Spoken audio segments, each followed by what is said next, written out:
এদিকে হাওড়ার মঙ্গলাহাটে ফের অগ্নিকাণ্ড। সাত সকালে মঙ্গলাহাটের একটি বহুতলের চারতলায় আগুন লাগে। দমকলের 8টি ইঞ্জিনের চেষ্টায় আগুন নিয়ন্ত্রণে আসে। শর্ট সার্কিট থেকে আগুন বলে প্রাথমিক অনুমান দমকলের। ঘটনায় প্রশাসনিক নজরদারির অভাব থাকার অভিযোগ তুলছেন ব্যবসায়ীরা।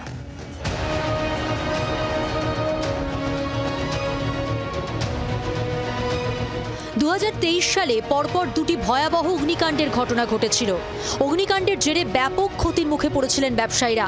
সেই ঘা এখনো ভালো করে শুকোয়নি। 2 বছর আগের সেই স্মৃতি উস্কে দিয়ে ফের আগুন লাগলো হাওড়ার মঙ্গলাহাটে। রবিবার সকালে মঙ্গলাহাটের ভিতর একটি বহুতলের দোকানে 4 তলায় ধোঁয়া দেখতে পান ব্যবসায়ীরা। মুহূর্তের মধ্যে আগুন ছড়িয়ে পড়ে গোটা বহুতলে। অবশেষে দমকলের 8টি ইঞ্জিনের দীর্ঘক্ষণের চেষ্টায় আগুন নিয়ন্ত্রণে আসে। পরিস্থিতি এখন আগুনটা মোটামুটি ধরে নিয়েছি আমরা, সেটা বাইরে যাওয়ার কোনো ব্যাপার নেই। যেহেতু উপরে ধোঁয়া আছে তাই একটু অসুবিধা হচ্ছে, মেকআপ করে নেব।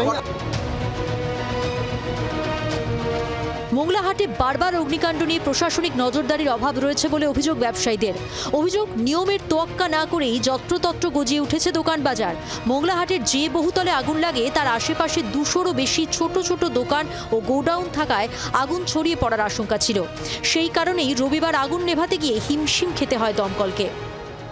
হাট মালিকের বিল্ডিং এর যারা মালিক তারা যদি শিক্ষা নেয়, সেই জায়গায় আমাদের সমিতির তরফ থেকে বারবার তাদেরকে সতর্ক করা সত্ত্বেও অগ্নি নির্বাপন ব্যবস্থা এবং ব্রিগেডের, ফায়ার ব্রিগেডের আমাদের অফিসার বন্ধুরা যারা রয়েছেন তারা মানে নিশ্চিন্তে কাজ করবে সেই পরিসরটুকু না পাওয়া, সেই জায়গাটা থেকে এবং যে কন্ট্রোলটা রাখার দরকার ছিল, যে সমস্ত সংস্থায় কন্ট্রোলগুলো রাখার দরকার আছে তাদের উদাসীনতা এর জন্য দায়ী।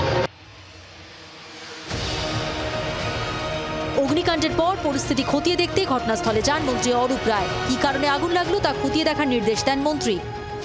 কি কারণে আগুন লেগেছে এটা জানতে হবে আগে। এটা ফায়ার ব্রিগেড নিশ্চয়ই ইনকোয়ারি করে দেখবে এবং ফায়ার ব্রিগেড, পুলিশ, প্রশাসন তারা ইনকোয়ারি করে দেখবে কি কারণে আগুন লেগেছে। 2023 সালের অগ্নিকাণ্ডের তদন্ত এখনো চলছে। তদন্ত করছে সিআইডি। আর সেই ঘটনায় গ্রেফতারও হয়েছেন একজন। এই অবস্থায় মঙ্গলাহাটে নতুন করে আগুন লাগার ঘটনায় নানা সন্দেহ দানা বাঁধছে। এ প্রসঙ্গে মন্ত্রী যেটা জানান যে এখানে অনেকেই নিয়ম না মেনে ব্যবসা করছেন, অর্থাৎ অগ্নি নির্বাপন ব্যবস্থা যেটা মানা দরকার সেটা অনেকেই মানছেন না। একই সুর এখানকার ব্যবসায়ী সমিতির মধ্যেও।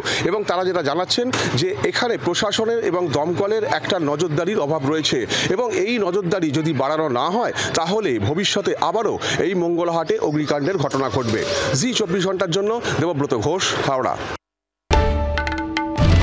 বাংলার আওয়াজ, বাঙালির আবেগ, জি 24 ঘন্টা।